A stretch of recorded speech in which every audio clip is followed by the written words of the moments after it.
Bat music.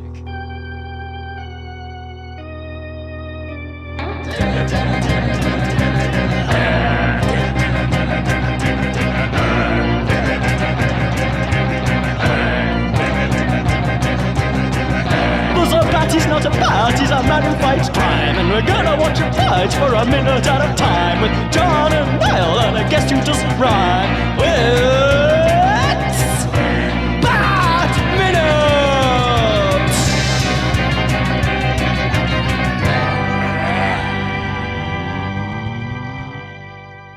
Hello, and welcome to another minute of Bat Minutes. That was a weird intro. I'm going to do that again, sorry. Okay. Hello, and welcome to another episode of Bat Minutes, the podcast where we rifle through the nefarious Christmas stocking that is Tim Burton's 1992 Batman Returns, 1 minute at a time. I am one of the hosts, Niall McGowan. And here to pollute the airwaves, it is I, John Parker. Hey. And once again, we're joined by another guest this week, returning guest, voice actress, singer-songwriter, Bryarly Bishop. Hello, Bryarly. Hello, how are you? Thank you for having me again. Oh, thanks very much for popping in. It is my pleasure. Always up for a sweaty DeVito. Well, straight off the bat, before we even introduce the minute, is he sexy? Is Danny sexy? No.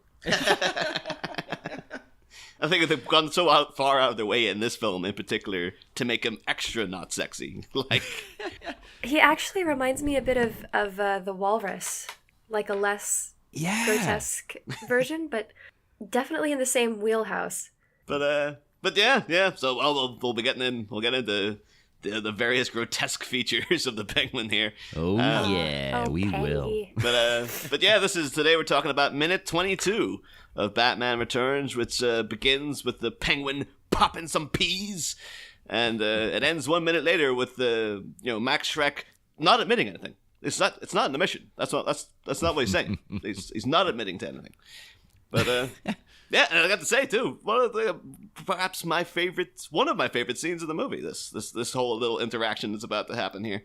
So. It is great. I didn't, not that I disliked it before, but I didn't appreciate it as much until I sat down to watch it like this. Yeah. We should probably set up the context now, though, just so I'm aware. Bryarly, when you were on last season, like prior to being asked on the show, you hadn't watched the 1989 Batman. You hadn't seen it before. I had not, no. I was only familiar with the swear to me Batman. And would it be safe to assume then that you were not familiar with Batman Returns upon being asked to come back for this one? No. There are so many Batmans, it's difficult for me to know which one is which. It's hard to keep straight whether Batman's returning or rising or whatever. He does frequently rise. He rises. He always rises or returns. That's his whole. It's like, this one. This is Batman. I suppose it could call like the next one Batman Rises. And it's like, we're doing proper crossovers now. I mean, that's a good gimmick now you've to done have. it. Yeah, you return or you rise. Fine, cool. You've awoken the bat. Yeah. So just you approach this then with not the sort of very affectionate nostalgia goggles that like most of the guests we've had on thus far have sort of come in with. Sorry. No, that's a positive point. We want that approach. It's sort of I would say a polite confusion on the whole. The whole movie is confusing in the best possible way. Mm. Yes. But yeah, at this point though, we do get the Penguin here and sort of pitching his whole thing about part of what he's telling, at least what he's telling Max Shreck, that this is my plan. We discussed last week this isn't actually his plan, but this business of he wants to I want to find my parents, learn my human name, the things that good people of Gotham take for granted, which is just like the guy. He is just going to town with every word of this performance. Like, it's not. What's strange about it though is that it almost doesn't seem like he believes it, and I'm not sure if that's a specific choice from DeVito, Oh, you mean like But that's the way the Penguin's saying this is as if he might not be telling the truth, you mean? Not so much that he's lying as that he... Okay, this might be too much character analysis. But the Penguin has had sort of a terrible life. And I think like having this realization, you know, even though he's like, I know these things. After, you know, growing up the way he has, I kind of question whether he really believes that these things are true, or if he's just like, haha, I knew that I deserved better things. Right? Yeah. Oh, right. Yeah, that's a like, good point. He's threatening Walken, but he doesn't really seem like he doesn't seem like he truly believes that he's going to scare him, you know? Yeah. Like, he's kind of got his fingers, so to speak, crossed the whole scene. But because we had the whole like it's one of the things. It's one of the more subtle elements of the movie, though, because I think he's just all this is just a performance anyway, because we do see that later on, like, he has this whole like, I want to find my parents, and then as soon as he gets out of the sewers, he's instantly going and looking up all these kids, and you're like, oh, well, I guess he's looking for his family or and whatnot. But then he always, every time you see him, he's looking at this list of kids, and then you find out at the end, it's like, oh, I've got this list of kids that I want to kill, and it seems as if you kind of lost sight of things there, buddy. Just a tad, yeah. Yeah, but there's one point where Batman specifically says, I think he already knows who his parents are, and there's something else going on here. And I think that is supposed to be a subtle illusion. It's like he at no point he already knows that he's Oswald Cobblepot, but he's just like, Right. I just need to get up into the public space and be like a presence, so I can get access to these files, so I can do this. And that's the reason he's kind of the reason that he goes very. From like sways from one side very significantly to the other here, because he's really doing a bleeding heart, like, oh, I just want this, and then as soon as it's just like, why am I going to help you? He turns into this real like, well, like he just turns into this really Machiavellian, like, oh, I've been waiting for this. I mean, if what he's saying is true, let's pretend it is. That's not a weird shift to me, because Max, as we're going to see in a minute, he's a very dodgy character. He's up to no good behind the scenes. So, you know, people like that need to be told. Yeah.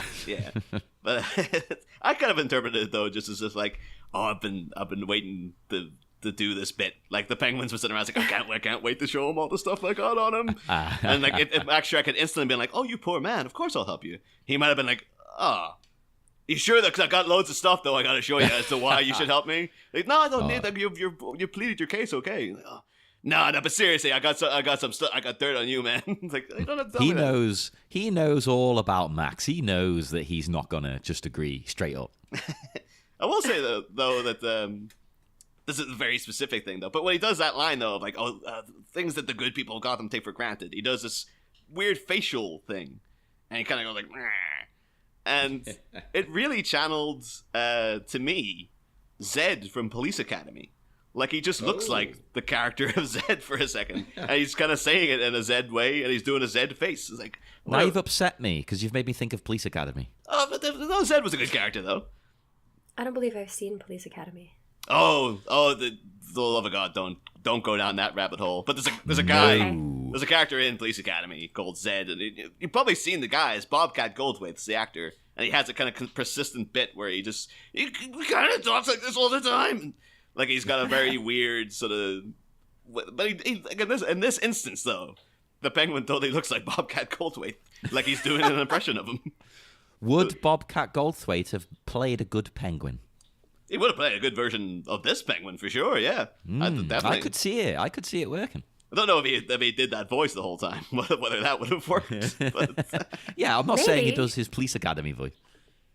I know he was in the news though recently with like calling out Disney because he's like really supportive of James Gunn and all that, the whole Guardians of the Galaxy debacle, and he's just like, well, I've done a voice because he's the voice of like one of the Hades minions in Hercules. Oh yeah, right, like the shoe. Yeah. And he's just like, well, you know, I've made loads of controversial movies and made loads of offensive jokes. You might want to take me out of like your theme park and stuff because I do a voice in your rides.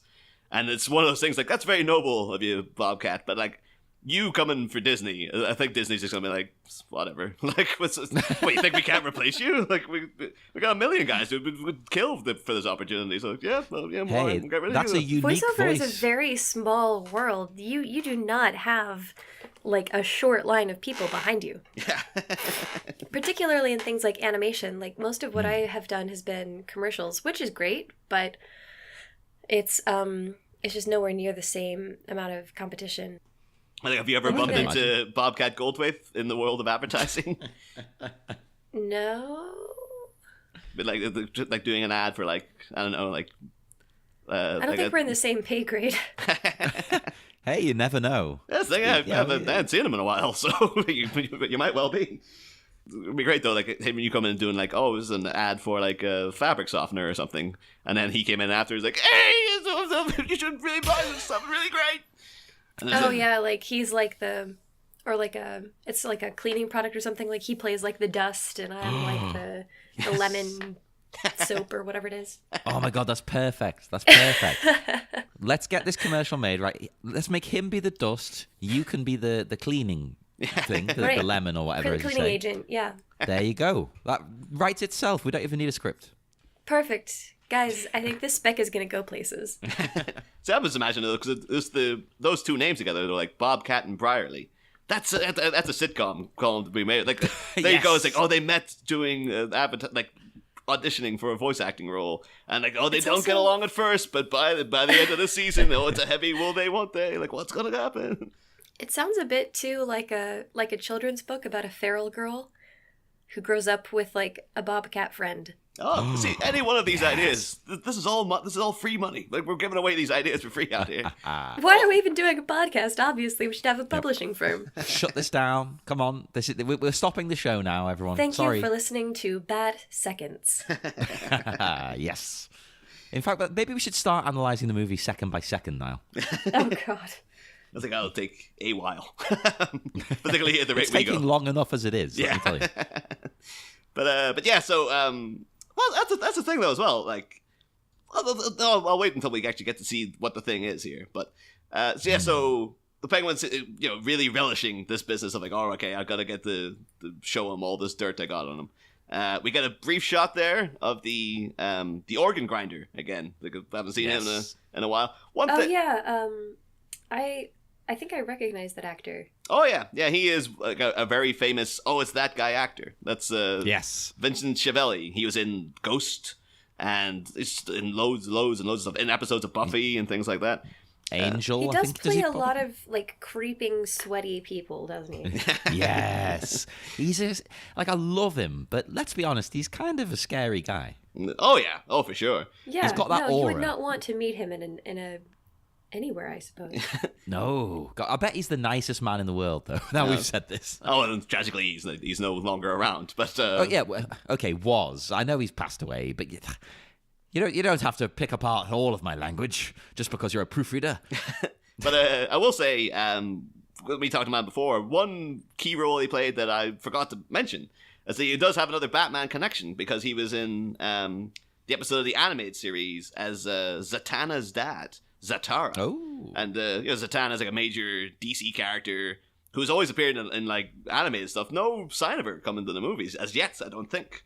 But like her whole thing is that saving it. Yeah, but she's like a magician, but she's a full blown magician of like, she has goes about in the tailcoat and the bow tie with the top hat and stuff, and like all card tricks and things like that. But she's real magic and stuff. And there's an episode of the animated series where there's she comes to Gotham, and Bruce Wayne has this flashback of like, oh, he had a brief kind of almost like a flirty potential romance with her when he was very young, because he went to her dad, played by Vincent Schiavelli, to learn escapology. So when he's Batman, if he ever gets captured, he can escape. Yeah, but yes, the tower. It's like, yeah, it was a really major. I'm surprised I've not tried to. Maybe because they just think like, oh, it looks silly with this woman coming out with a top hat and dressed like a cheesy old magician. But she has been playing. I'm sorry. You're questioning whether the problem was that she would look silly? Well, you never know. In this film? Well, not in this film, just in films in general. Oh, okay. But, I was like, I think that that point has long been passed. Everyone in this movie is required to look silly. Yeah. Well, that's the thing, because then you do get seeing, like, as he passes down this friggin' This is Burton, right? Oh, yeah.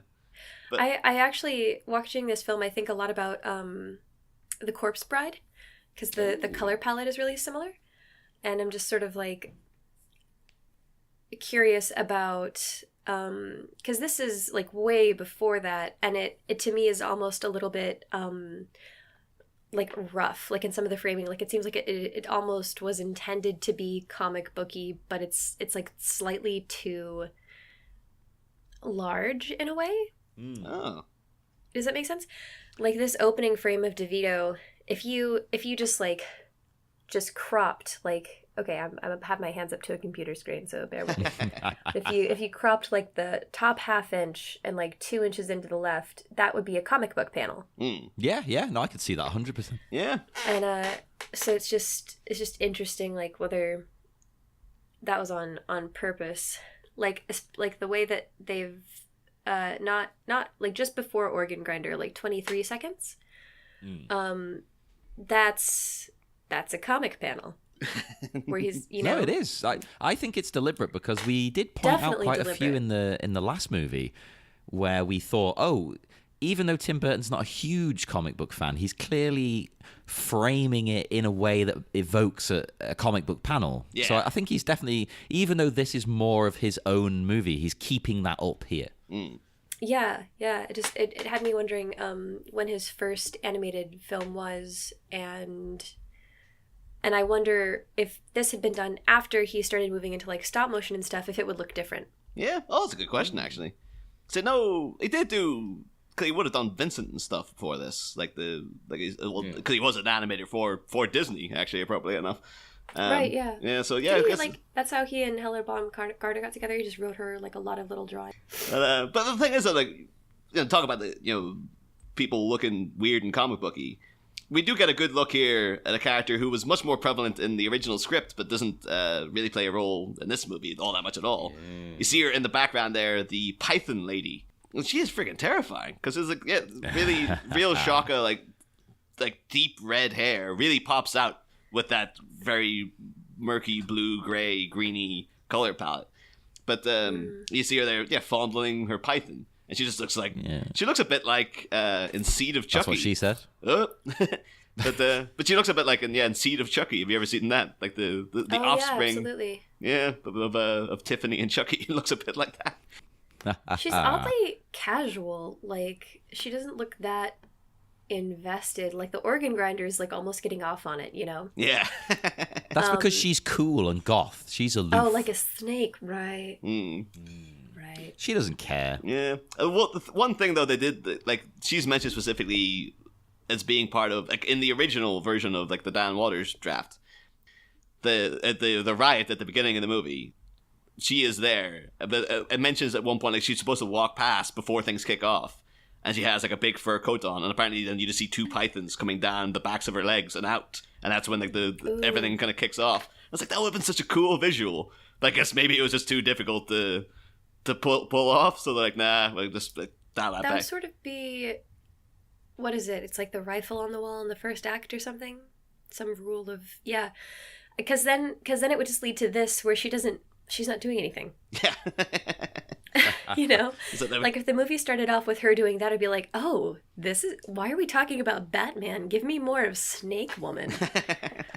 Yeah, I want that to be a new character. Come on, we need a comic book all about her. Who is she? Can she control snakes? Is she part snake? Is it a mental thing? Is she a snake charmer? Did she grow up in the circus? Why don't they bite her? Are the snakes safe? Do they come back to her? I have so many questions. Maybe that must be Python Woman. Like exactly why they didn't put her in the movie prominently. Yeah, I think so.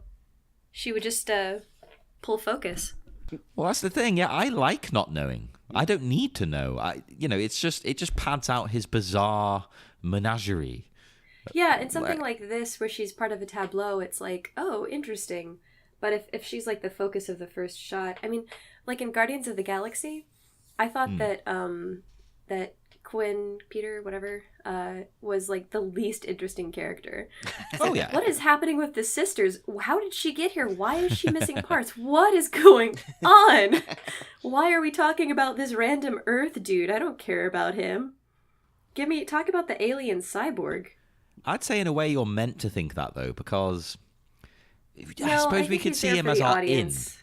Like he's the straight man, the everyman. He's Well, kind of the for boring. You, You can but put for me, yourself he's on just him. another dude. Like, I don't see myself in a white guy who like talks cocky. You know. Yeah. I see myself in the girl who's not being listened to constantly. Well, it's a weird thing then too, because they don't focus on all that element in that movie all that much. But yet in Infinity War, this is like one of the main plot points of like, oh yeah, she's Thanos' daughter, and this is a huge friggin' deal. It's like, Yeah, it was nice for them to kind of be like, oh, okay, that's the backstory. You're right, that was kind of important. I just that's probably why they didn't have Snake Lady do stuff. I'm just loving though, like how much the Penguin is loving what he's about to do here, because it's even the way like they handed it over to him. He's like, "Ooh, like, what have we here?" Like he's so. Oh yeah, I had a question about that. How toxic is this sledge? Because that just looks like a garden variety thermos to me. Yeah, it's not like a proper piece of equipment. You know, he has just got it in a thermos flask. Yeah, and it sort of looks like a car part that's been turned into a thermos, so maybe they're like, it's lead lined, that's why it works. Maybe. Although maybe, because neither of us, I assume, are familiar with toxic waste disposal, maybe thoroughly. the things they put them in genuinely like just a look like a muffler. thermos. Like a muffler thermos combo. Yeah. But that's the thing, because I actually had to go look up, because I realized like I've never seen actual pictures of actual toxic waste. You always see the canisters, but I don't think I've ever. They always show it as like green and goopy. What did you find? I did the pictures I found that seemed to be like, this is what toxic waste looks like. It actually is green and gloopy. So it's like, oh, I thought that was just really? like an affectation Yeah. of like the other movies. Like, oh, you make it look really toxic, but then they're what people perceive to be toxic. And then unless that was just people in photos, like, no, we just like photoshopped this water to be green. But, it's a very greenish brown sort of. Yeah, that really looks like. It just does not look pleasant. I can tell you that. Is it sort of like a visceral, like, oh, I don't want to touch that? Oh, there is a real. Yeah, it just looks like the animals in nature who are like they're brightly colored, so people are like, it's poison. Does it give you that impression? No, it's a bit. When you look at it? I think it's a bit too murky for that. It just looks like Oh. kind of looks like general, Murky. like greenish sludge, pretty much. But that's the thing, because does all toxic waste look identical? That could be one variety of toxic waste. Maybe there's a whole. Not all toxic waste. Hashtag not all I'll look toxic it up waste. now. I'm curious. It can't all look the Toxic same though, waste. Niall. It can't, because it depends what the toxic substance is. It's a lot of brown, isn't it? What it actually reminded me of specifically, and this is a bit of a deep pull. I know John will get this one, but maybe a lot of the audience will be like, "Well," but like in Alien 3, when the alien is born, you see it come out of the dog, and Wait, no, you don't. The proper version, it comes out of cow. yeah, but the But theatrical, I'll let you the off. theatrical version that everyone's seen, John. All right, but like you see, like all the guts of this dog spill out. It looks a bit like that. It's like, oh yeah, that's really disgusting looking. But Yeah, I can see that. yeah, but yeah. Anyway, Oh, just through looking this, apparently 32 million pounds of toxic waste was dumped into the Ohio River. Just on a yearly basis, whatever.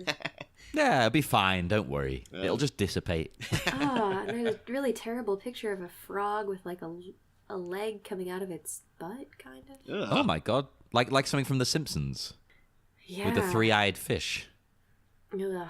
You're right though. Like looking through these, it's not as like clear as you would think. It's sort of brown, green, goopy. Well, plus, how toxic is it? Because I mean, have you seen? There's a show on Netflix now called Dark Tourist. I was just thinking of the same thing. And Have they you watched get Dark into Tourist? Sorry Yes, for cursing, but yes. what the hell? Now, basically, let me set the scene if you guys haven't watched that. basically, the guy, he goes around the world visiting places you wouldn't visit. And he goes to... Oh, where is it he's going? The episode's called The Stands, I think, isn't it? Or is it the Ukraine one, actually? I think it's the Ukraine. It might be Ukraine. Well, it's somewhere in the former Soviet Union he's going anyway. And it's where they tested the nuclear bombs. So the big craters have been made by the bombs and whatnot. And then lakes have formed in the huge craters. And he just goes for a swim in the lake.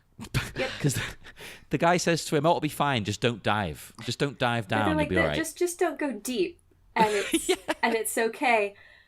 And he just rolls with it. But honestly, so many of his choices are so bizarre in that show. I thought he was a terrible host. Oh, I liked him. I liked him. No, and I don't know that I disliked him as a person, but it was as though he was so emotionally tone deaf that I rather wondered why anybody was talking to him at all. Like in the episode where he talks to like Manson's friend and and heir, and he just goes, "Do you think he was worth remembering?" After That's an interesting question. The man has an entire wall of a graphic novel he's writing about his dead friend, and you ask him if his friend is worth remembering. What? I know people do compare. In fact, that guy compares him to Louis Theroux. I'm not familiar with Louis Theroux. Well, he's like the biggest documentary guy in the UK, and that guy says, "Oh, you're like Louis Theroux," and he is similar to him, and I think that's the same approach. Louis does that. He asks questions that kind of seem like they're just innocent. Oh, well, this is what I'm supposed to ask, but really, he knows what he's doing. Yeah, he wants the guy to go on a rant about something. It didn't seem intentional to me. Like even like it seemed like it didn't seem very respectful. Like he was trying to catch people out and stuff a lot. Oh yeah, like, he was. Yeah. Oh, could I shoot a thing? Like you won't really do this. And I'm like, you're not accepting the place that you are very well. Yeah. And it made it seem like very sort of. I mean, he is a tourist, but it made it seem even more touristy to me. Yeah. And it. Yeah, it bugged me. I didn't enjoy watching him. I took the guy as very performative. Like this is kind of a character. Like he's become like a Louis Theroux-esque character in his head. So he's like, this is the way I act. While I'm on camera, I act this certain way. And like I know that's the way that Louis Theroux does do it as well. Because I know he did the Scientology movie, and he was just like standing outside like the Scientology like on their land, but like out in the middle of a road somewhere. But it was within the confines of what their property and stuff. And then apparently one of the crew, I remember when it came out, one of the crew was saying like all you're doing is provoking them. Like you're not actually. They're just going to get angry. They're not going to. You're just making things worse. And Louis apparently was just like, yeah, I know. Like he just was very much like, yep, I'm just doing this for the camera. Like I've never watched Louis, but this guy. It just seemed like very privileged that he just felt like he could play like this. Yeah. And that bothered me. As well as like if you watch somebody like Anthony Bourdain. Yes. His whole thing is sort of about connection and like finding the humanity and really getting in there with other people and other cultures. Yeah. And watching Dark Tourist, it felt very othering. Like, oh, they're so crazy. Look at these weird natives.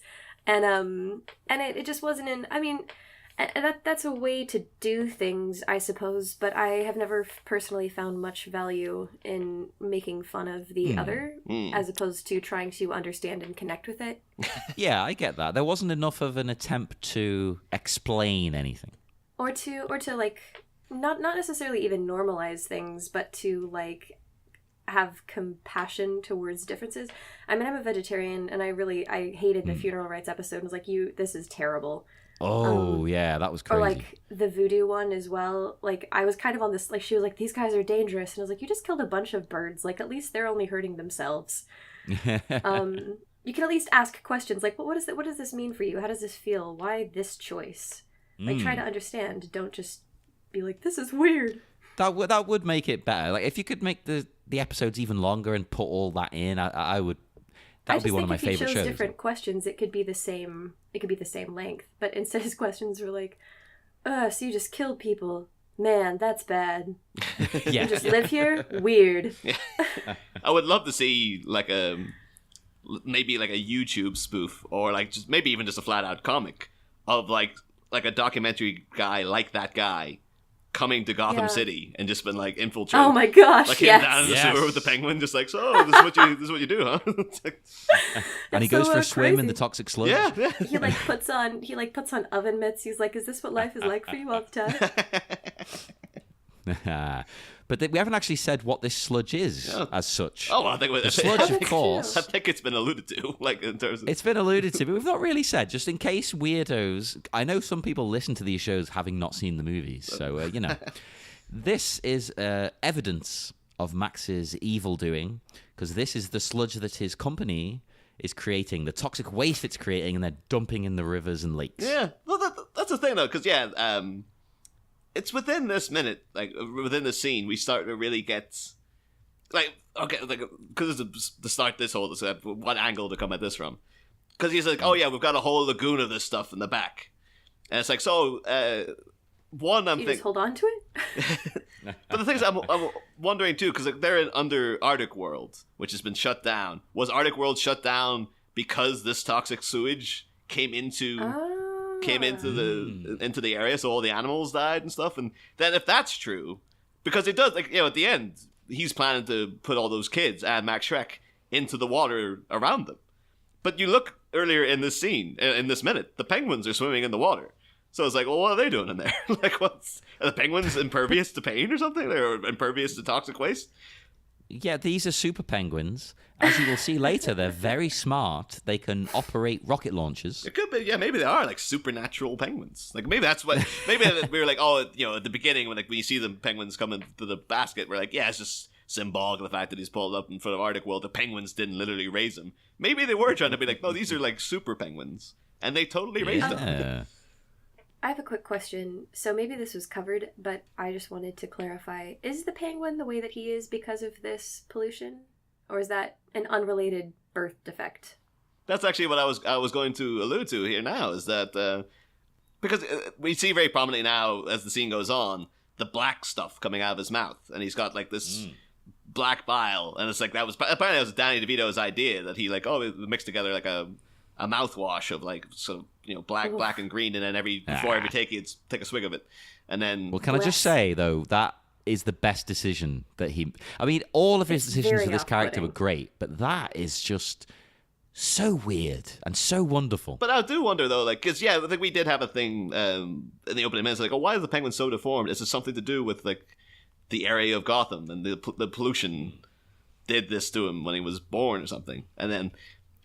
Because like the flipper thing, that's a real defect that like people can have. Yeah. So I just was wondering if that was a genetic thing, or if he's been maybe he's like decided to lean into it, and he also goes swimming with the penguins. Yes.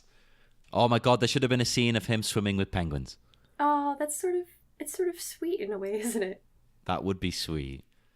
Like, my major question would be, though, because, the black stuff coming out of his mouth, I wonder if this is directly related to the toxic waste, because at the end of the movie, when he falls in and then he comes out, there's just black stuff gushing all out of his mouth, as if, like, that's exacerbated it. So I do wonder if that, or maybe that's just being like, no, that's his natural saliva. He always has this weird black bile come out of him. Or is it to do with, like, oh, I've been hanging around the sewer for so long that I'm just, breathing in all this toxic waste, so doing this like too. Prolonged exposure. Yeah. So I would like that as the plot point, because I was saying no, that's not the plot like a second ago. I suppose it could technically be, but the movie never really leans into that at all, and I think that would actually make it even more interesting to me if Max had inadvertently created the penguin. I think that would make it also a bit sort of environmental too, which is interesting. Yeah. Sort of now, as an environmentalist and vegetarian as myself, I also would be like, this is a great plot point. There. Yes, thank you, Batman. Like when Superman took on the KKK. Yes. That's like slowly turning into Fern Gully in Gotham over here. That was my favorite film when I was a kid. Hey, good choice. They do kind of both have the sledge going on, don't they? I mean, the elements are there. Yeah. Yeah, I wonder if there's like, we don't know anything about like whether Max Shreck is a self-made guy or whether he has inherited wealth. And it's like, this is my father was the head of the Shreck corporations, and I've inherited that from him, and this goes back for decades. the damage that he's done in Gotham. Plus, we don't know his age either, because it's just like Chris Walken's obviously not that old in it, but like he's got this white hair. Maybe he's supposed to be like in his late 50s or something. You can't really tell. It's very beautiful white hair. Oh, it's incredible. When I was watching this, he looks. I mean, the makeup is overly done in general, but there's just the contrast between these two men is so intense. Like his white hair, it's like silk, you know. It looks like when you shuck corn. Looks like it's like corn silk, you know, perfect white hair. And like he doesn't look like, even though he's old, he has like no wrinkles really. Like his face is just like smooth as hell. He's like a little old man doll. Again, though, that's a sign of potentially it's a life of privilege. It's like he's always had the best stuff to hand. So compared to this black bile boy. With the colour of this liquid as well, I meant to ask, right? I know you've said, oh well, toxic waste does kind of look like that. But all I could think of was it's a very deliberate choice of green. And the first thing that came to mind was anything to do with the Joker. It's like Joker green. Oh, I thought of the Riddler. Yeah, and I wondered if that was like some kind of a reference or what. I don't know, though, because... that's a good question, because, the Joker did fall into a bunch of green stuff. And then we also have this green stuff. Is this the Shreck own Axis Chemicals? Could that be a thing? See, now that was that's where I was going in my mind. Wouldn't that have been like an extra cool little twist? It seems like he's got his finger in every pie, this guy. Yeah, totally. That would be, because, the whole thing, you see the Joker gets... like they dumped out into somewhere, into like a reservoir or something. So that could be like that went out into the river and then went into the sewers, and could be that is a potential. Like it's all so many potential plot points they could have done, but they're like, nah, that's fine. Now I'm not going to knock their choices because this is my favorite one of the movies, as I've said, but that would have been great. I would love to see that, like go to an alternate dimension where that was what was happening. But then we also get I will say like nice immediate deflection, very, very political, and very a guy who's obviously had to deal with a lot of trouble. Yeah, it's almost like he has had these questions before. Yeah. Oh yeah, like 100%. He just knows like you present me with something that could have come from anywhere. It's proper like you're like, hey, I got pictures of you, Quimby. Oh, you don't scare me. That could be anybody's ass. You know, like it's. Yes. You should have made an appointment with my secretary. The Penguin shoots back with, and this is a line I always misheard as a kid. What he actually says is, what about the documents that prove you own half the fire traps in Gotham City? What did you hear? I used to think that he said, that prove you won't have to fire traps in Gotham City. What? Ah, I thought you were going to say fire trucks. That's what I thought. Like you own half the fire trucks. Like he's corrupted the fire department somehow. It's like, oh, half the city's burnt down. He's like, yep, that's... Yeah! I'm saving in fuel costs. Like, they just don't go up. They don't have to heat their homes. You're welcome. Yeah. No, but no, I used to go... Because, when I was a kid, you just sort of accept some things. It's been like, there's so much of this movie you just have to sort of accept. And, like, even in the first movie, there's a lot of all that stuff in, like, the Grissom's office with, like, oh, we need to go get this dossier at Axis Chemicals. And it's like, oh, what's in that? That's just, don't cares. Like, it's just, when you're a kid, you're like, oh, it's just business stuff. Yeah. But so I thought, like, oh, this is like a business term or something. You won't have to fire traps. It's like, does that mean some sort of corporate crunches or, like, I just sort of accepted it as, like, but the thing is, even now, though, I had to look that up in the script. It's been like, what is he saying? Like, what? I was like, oh, because the way he spits it out is just like, blah, blah, blah. So it is very much, you have to really like, oh, you own half the fire traps in Gotham City. I like that though as well, because it's just extra stuff that Max is doing that's shady. Yeah. He's got these unsafe accommodations that he's renting out. As Bryarly said, again, showing you really has all his fingers in all the pies. It's not only does he have this department store, not only is he trying to build a power plant that they don't need, not only has he been dumping toxic waste into the sewers, he's also owns a bunch of insanely unsafe, like presumably like low rent housing. So for like, he's a rich guy who just doesn't care about the safety of his poor tenants. So he's just like, yep. He's a bit of a Donald Trump, isn't he? Oh yes, very, very much so. Absolutely. But significantly more charming. Yes. Infinitely better hair as well. We try and be relatively apolitical, but Oh, sorry. we can't just not purely in, with like, this movie. the way. Gosh, it's so difficult not to. This is the problem we've been having because, as you say, it's Christopher Walken is. This performance is very contained and very measured and very deliberate, and without my personal opinion, Donald Trump's presentation style has significantly, at the very least, more volume. Yes, yeah. How was that? I would like to see someone reenact the scene with Trump in this position. It just been him just like, no, that toxic waste could have come from anywhere. I don't think he would have even gone down to the sewer for this meeting. I mean, that was my question. Like, why is he down here? Why are they having this meeting here? Oh, he was abducted. That was the... Oh, that's right. Yeah, he was sucked down through a sewer grate at one point. He's very calm for a man who's been sucked down a sewer grate. Is this his first time? I mean, you were talking about wondering whether he was a self-made guy, and as we were going on about all the different, things that he's like he is obsessed with making money. And that I mean, typically I think is from the person who did not have money growing up, and so they just want to, it's like they're never comfortable with how much they have. They have to have more. Yeah. Which makes him oddly sympathetic in a terrible way. This movie is very sympathetic to its villains. I think it's the least sympathetic to Max Shreck, though. Because the Penguin has this very tragic sort of vibe about him. And Catwoman's, like, she's almost like, well, she's not really a full-fledged villain because she's only really going after Max Shreck. That's her prime target. Oh, yeah, you're mostly on her side, to be honest. Oh, I'm totally on Catwoman's side.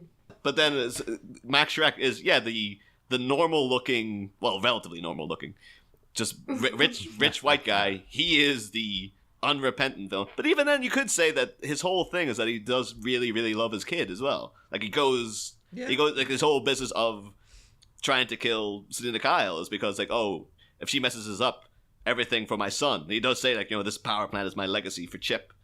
And then at the end, he does sacrifice himself. He's like, well, don't take Chip, take me instead. So I guess you could say, like, oh, they do have a slightly redeeming quality to him as well. At least in the fact that he will at least try to protect his son. Yeah, no, that's true. It's, it does sort of make you, I don't know if I would say, like, challenge your misconceptions, because they really are not very nice. But it makes it harder to damn them completely.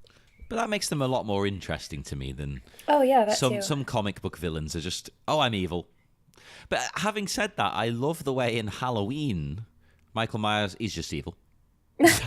So I'm kind of going against my own word. Even that's one of the major flaw. Like, again, Guardians of the Galaxy to me is like that guy Ronan the Accuser. He is just some guy. He's just like, he's an evil guy. Don't know why. He's just evil, and that's it. Don't know anything more about it. It's just like, that's very dull. But then you get someone like Loki or Thanos, where it's like, oh, they have a proper motivation, and you completely understand their character, and it's like, oh, they're good. They're way better villains, because I kind of like, again, Thanos.